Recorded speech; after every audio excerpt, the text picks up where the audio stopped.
नमस्कार, मैं राजहंस मौर्य। आप देख रहे हैं ज़ेन10 न्यूज़ और इस वक्त हमारे साथ उपस्थित हैं मोनिश बामरे जी।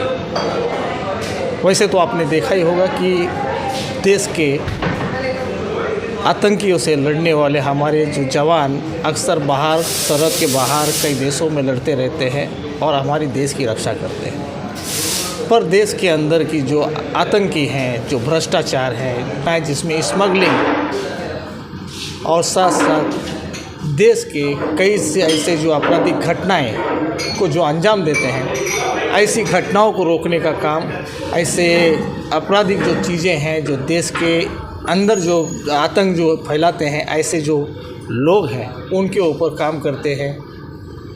जैसे इस वक्त हमारे समझ बैठे हैं मोनिश बामरे जी, जो पहले कस्टम विभाग में रहे, फिर DRI, NIA, ऐसे कई विभागों में काम करते हुए आज हमारे समझ यहाँ उपस्थित हैं। इन्हीं सब चीज़ों को आज जानेंगे मोनिश जी से कि आज ख़ास एक मुलाकात मोनिश जी के साथ। मोनिश जी, क्या कहना चाहेंगे आज? पहले तो मैं आपको थैंक यू कहना चाहूँगा कि आपने मुझे बुलाया, इनविटेशन दिया आपके चैनल पे आके कुछ मेरा एक्सपीरियंस शेयर करने का। मैं बहुत थैंकफुल हूँ आपको।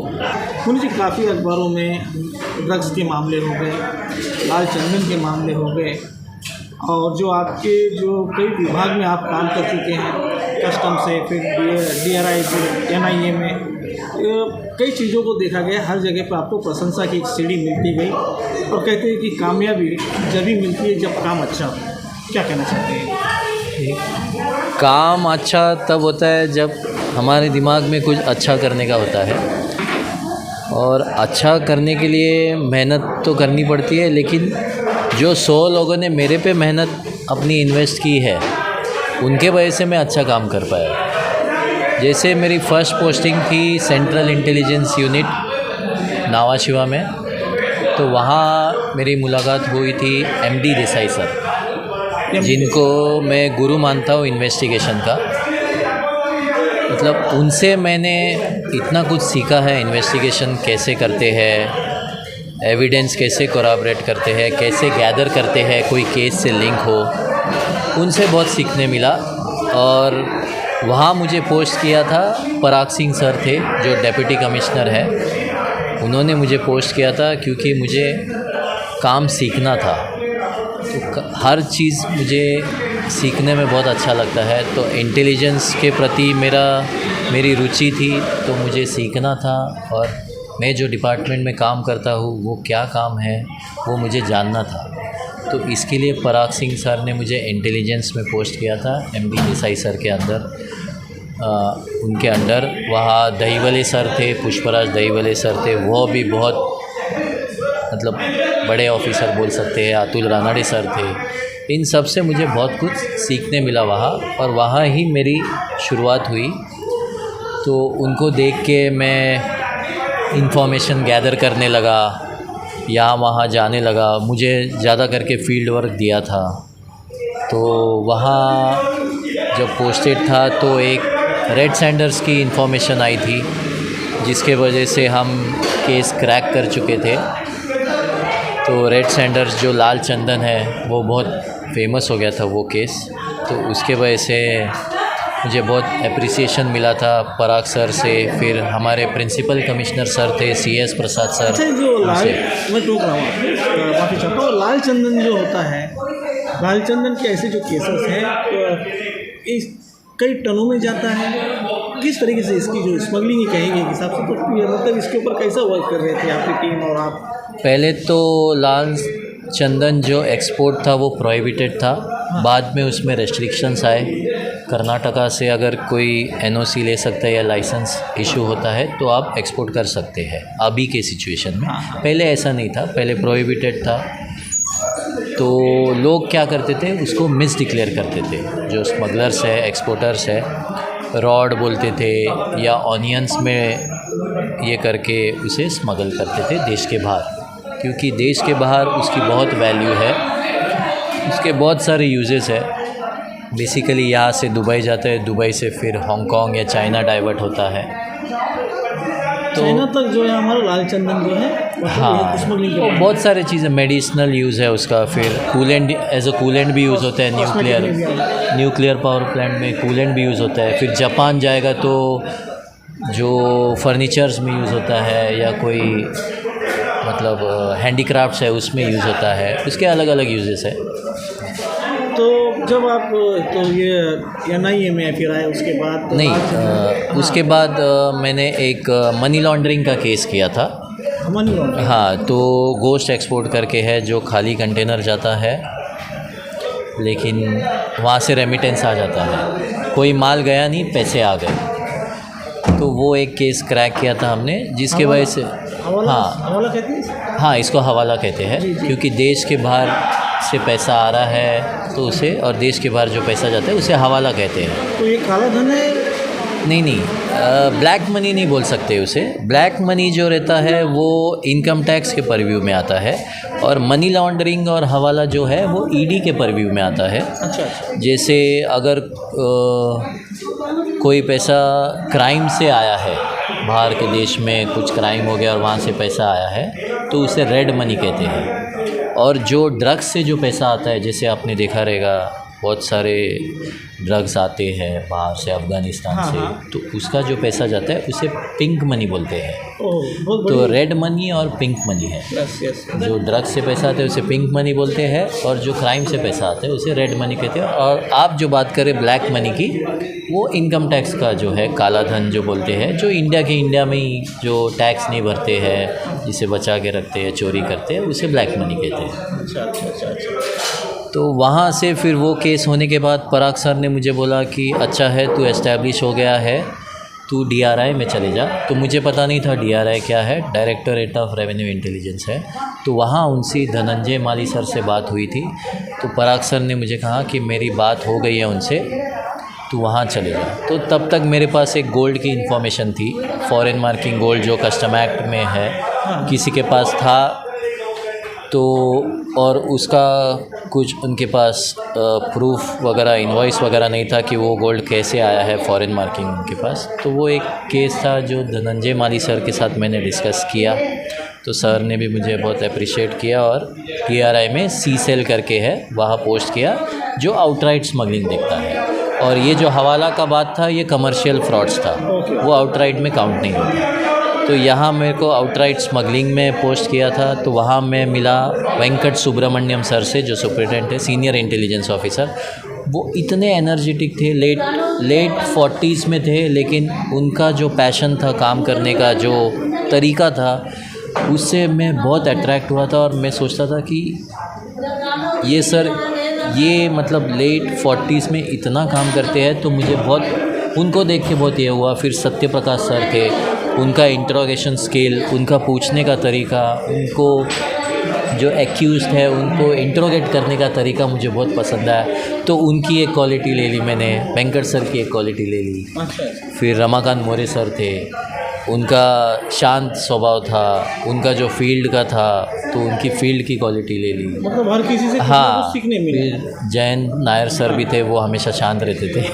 तो उनसे ज़्यादा मतलब वो बहुत स्ट्रिक्ट थे, हम यही सोचते, जैसे वो घर में जो सबसे स्ट्रिक्ट रहते हैं वो जैन सर जैसे थे, तो ज़्यादा उनसे बातचीत नहीं होती थी हमारी, हम साइलेंट ही रहते थे। ऐसा कभी हुआ है कि आपसे गलती हुई हो और आपको डांट पड़ी हो? नहीं, सर मुझे तो बहुत गलती हुई है, हाँ। लेकिन श्रीनिवास जाकुल सर थे, वो मुझे गलती क्या है वो बताते थे, और सही चीज़ क्या है वो मतलब फ़ाइल में भी बताते थे, विद केस लॉ के साथ मुझे बताते थे, ये करने से ये केस उड़ जाएगा कोर्ट में या स्टैंड नहीं होगा। तो वो मुझे श्रीनिवास जाकुल सर हमेशा समझाते थे। अच्छा, एक जो मैं कहना चाहता हूँ आपसे, जिस तरीके से आपका जो लगाव है इस तरीके का एक देश के प्रति, और ये बहुत बड़ी बात होती है, लेकिन आप एक हिसाब से अगर देखा जाए ग्लैमर का जो दुनिया है, और आप एक हैंडसम व्यक्ति हैं, तो मतलब इसके पीछे अगर आप देखेंगे तो आपका जो रुचि इस तरफ बढ़ करते हैं वो लोग। नहीं, वो डिपेंड करता है पर्सन टू पर्सन कि उसके दिमाग में क्या है, उसको क्या बनना है, डिसीजन मेकिंग उसका क्या है लाइफ में, उसको क्या है। तो मेरा ऐसा था कि मैं एक स्पोर्ट्स कोटा रिक्रूट हूँ कस्टम्स में, तो मेरा हमेशा से ये था कि मैं कुछ अच्छे लेवल तक खेलूँ, नेशनल खेला हूँ तो इंडिया खेलने का हमेशा ये था। तो ये मैं समझता हूँ कि एक सेकंड चांस मिला है मुझे जो देश के लिए काम करने का, तो वो मैंने पॉजिटिवली लिया और मैं उसकी तरफ काम करने लगा। फिर DRI में तब तक मैं अच्छे गोल्ड केसेस, NDPS केसेस में अच्छा काम किया था मैंने, सत्या सर, वेंकट सर इनके साथ, फिर मोरे सर के साथ, ये सब प्रेसिडेंट अवार्ड मिला है इनको, तो उनके साथ था। तो तब तक NIA से बहुत बड़े हमारे सर आए DRI में, समीर वानखड़े सर, तो उनके अंडर था अभी। तो उनके अंडर मतलब मैं बहुत लकी मानता हूँ कि उनके अंडर मैंने काम किया है, क्योंकि उनका जो इंटेलिजेंस का नेटवर्क है वो किसी का नहीं हो सकता। मतलब एटलीस्ट रेवेन्यू डिपार्टमेंट में तो हो ही नहीं सकता। समीर वानखड़े जी का हाँ। एक नाम वाकई में है और काफ़ी एक चेहरा है आज देश के प्रति अगर देखा जाए तो। मतलब वो अगर बोलेंगे, अगर वो 100% है उनका इंटेलिजेंस, तो मेरा 5% भी नहीं है। मतलब ये लेवल के ऑफिसर है वो। और कोई भी चीज़ बोलिए, कोई भी एजेंसी बोलिए, उनके पास हर एजेंसी का नेटवर्क है, हर एजेंसी से जुड़ा हुआ, मैंडेट से जुड़ा हुआ इन्फॉर्मर है। तो मतलब ऐसा कभी हुआ है कि किस विभाग में आपकी ज़्यादा रुचि बढ़ी हो, जैसे कस्टम, DRI, NIA होता है ना एक, मतलब नहीं मुझे इधर यहाँ पे ज़्यादा अच्छा लग रहा है, तो ऐसा कुछ? वैसे देखें तो मुझे जो काम करने में जो मज़ा है वो DRI में आया, क्योंकि इतना प्रोफेशनलिज्म है वहाँ, सीखने के लिए बहुत कुछ है। मतलब आप अगर कोई सर्च पे जा रहे हो, 615 का सर्च का बोला है हमें बॉस ने, तो 5 लोकेशन है और 5 टीम है, तो पाँचों टीम 615 को ही स्ट्राइक करेगी। मतलब इतना प्रोफेशनलिज्म था कि 2 मिनट इधर नहीं, 2 मिनट उधर नहीं, ऐसा बिल्कुल भी नहीं था। बहुत अच्छा लगा मुझे DRI में काम करने, और मैं बहुत कुछ सीखने मिला मुझे DRI से, कि टाइम लिमिट में कैसे काम करना है, इतना टाइम में फाइल वर्क कैसे करना है, क्या करना है। मतलब जो जिनके साथ मैंने काम किया उन्होंने मुझे बहुत कुछ सिखाया और मुझसे बहुत कुछ सीखने मिला मुझे। पर्यावरण को भी लेकर आपको सम्मानित किया गया, मैं देख रहा था कि उसमें भी आपका बहुत बड़ा योगदान है। वो जो है वो समीर वानखेड़े सर के वजह से मिला है मुझे, क्योंकि उनके अंडर था। तभी एक रेड सैंडर्स का केस किया था हमने, शार्क फिन का किया था, वाइल्ड लाइफ का जो केस है वो किया था। फिर 2-3 केसेस किए थे जो एनवायरनमेंट से रिलेटेड थे, तो उसके लिए मुझे नेशनल अवार्ड दिया था वो रामदास अटोले सर है जो यूनियन मिनिस्टर, हाँ उनके जो मिला था।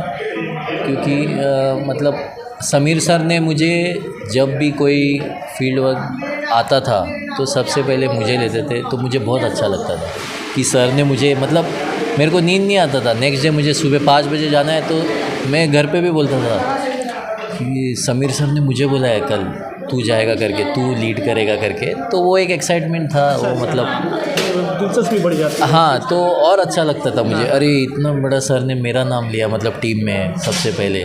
तो मुझे लोग भी बोलते थे अरे समीर सर ने तेरा नाम लिया यार, तू फेवरेट है लगता सर का, ये हो। तो मुझे भी अच्छा लगता था। फिर ऐसे जितने भी केसेस होते गए, जैसे Bangladesh border, Nepal border, FICN हो गया, NDPS हो गया। FICN बोले तो फेक इंडियन करेंसी नोट, जो पाकिस्तान से दुबई जाती है, दुबई से इंडिया आती है, या नेपाल से इंडिया आता है। सेम हमारे सेम जो नोट्स है वो वहाँ छपते हैं, डुप्लीकेट नोट, जो उसकी स्मगलिंग होती है। अच्छा, खालिस्तानी को भी लेकर दिख रहा है आपके एक अखबार में, ये जो है खालिस्तानी को लेकर, वो जो है वो NIA का मैंडेट का केस है। तभी विक्रम खलाटे सर थे हमारे SP, तो उन्होंने मुझे ये किया था।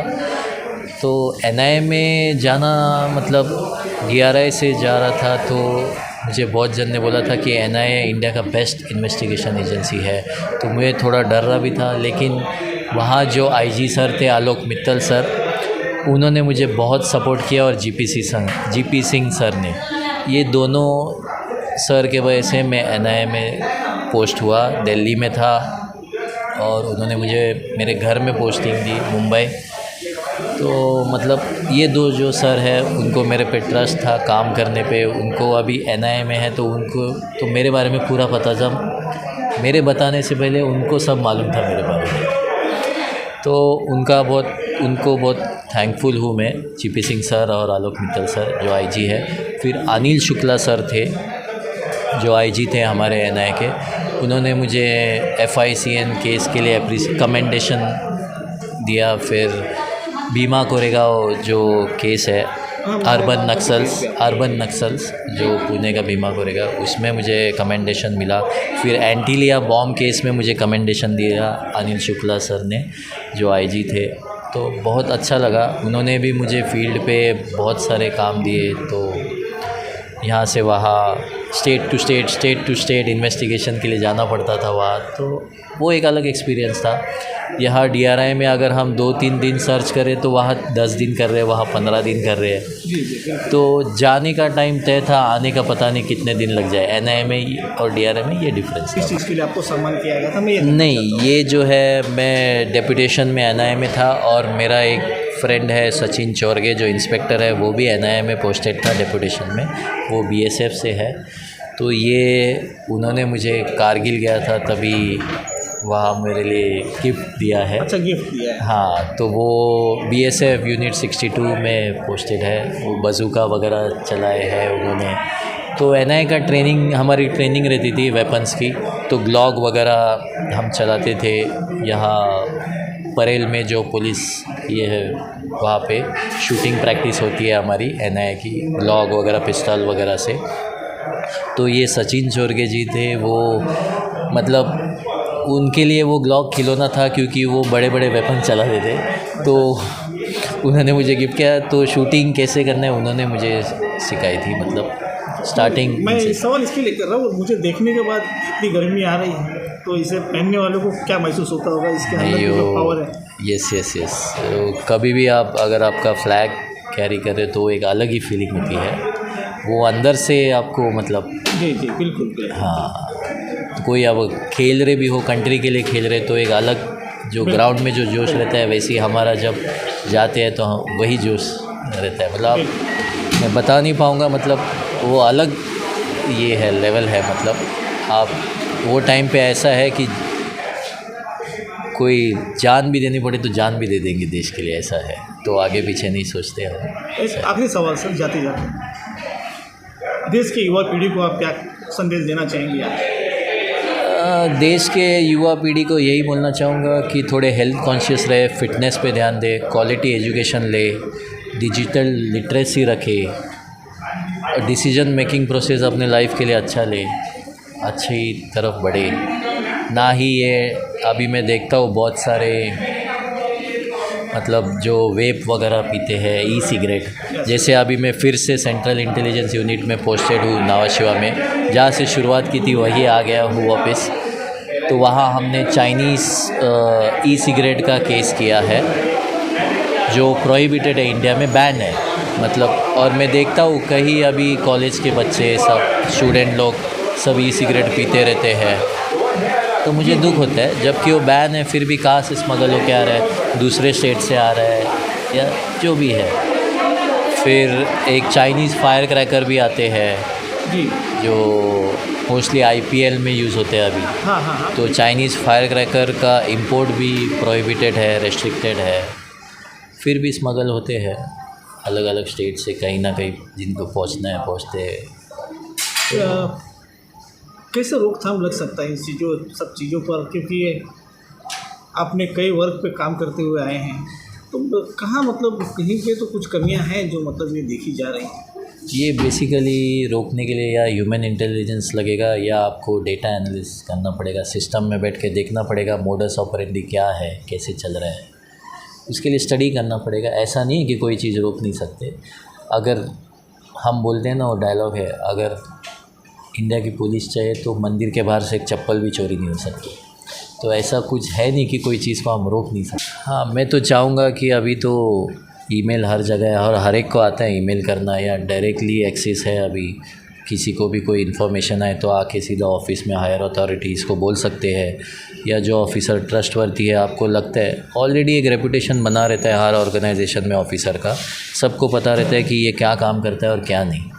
तो वो ऑफिसर जो आपको सही लगे उनको आके बोलना है। अभी फिर से सेंट्रल इंटेलिजेंस यूनिट में आया हूँ, तो वहाँ नेहा निकम मैम हैं। उन्होंने मुझे बहुत मतलब भाई जैसा मुझे गाइड किया केसेस में और ट्रस्ट किया। फिर विनायक कंतेटी सर है, वो जेम ऑफ अ पर्सन हमारे एडिशनल कमिश्नर है। मतलब इतने सिंपल इंसान मैंने अपने लाइफ में आज तक नहीं देखा, और एडिशनल कमिश्नर रैंक के इतने सिंपल और इतने जेंटलमैन मैंने फ़र्स्ट टाइम देखा। और जैसे बोलते हैं ये सेंट्रल इंटेलिजेंस यूनिट मतलब लाइक अ फैमिली है। हमने ई सिगरेट के केस किए, चाइनीज़ फायर क्रैकर के केस किए, ड्राई डेट्स फ्रॉम पाकिस्तान के केस किए, प्रोहिबिटेड इतने केसेस किए ये सेंट्रल इंटेलिजेंस यूनिट। मतलब 3 साल का कोटा हमने 6 महीने में पूरा किया, just because of Neha Nikam ma'am, Vinay Kanteti sir, और इन सब के जो माई बाप है वो घबरायल सर, जिन्होंने हमें सपोर्ट किया, फ्री हैंड दिया। केस करने में कभी भी कोई रोक टोक नहीं, कोई भी इंफॉर्मेशन आई उसे एनालाइज़ किया और एग्जीक्यूट करने बोला। कभी पूछा नहीं कि क्यों, क्या, किस लिए। इतना ट्रस्ट था, इसके लिए हम बहुत अच्छा काम कर पाए इसलिए। आखिरी जो कदम है वो कहाँ, किस पर, किसके साथ? अभी तो 1-2 जगह डेपुटेशन के लिए अप्लाई किया हूँ, वेट कर रहा हूँ वहाँ से रिप्लाई आने का। दूसरा समीर सर का वेट कर रहा हूँ, क्योंकि वो चेन्नई में पोस्टेड है और वहाँ भी बहुत सारे काम कर रहे हैं। मतलब चेन्नई से मुझे बहुत सारे दोस्तों के भी फ़ोन्स आते हैं कि समीर सर यहाँ भी तूफ़ान है। मतलब मुझे लगता है पुष्पा अब वहाँ से भाग के कोई और स्टेट में गया होगा, समीर सर उधर है तो। अच्छा। तो बस उनका वेट कर रहा हूँ, कब बॉम्बे में पोस्टिंग होएगी उनकी, मे बी ये 3-4 महीने में या नेक्स्ट ईयर।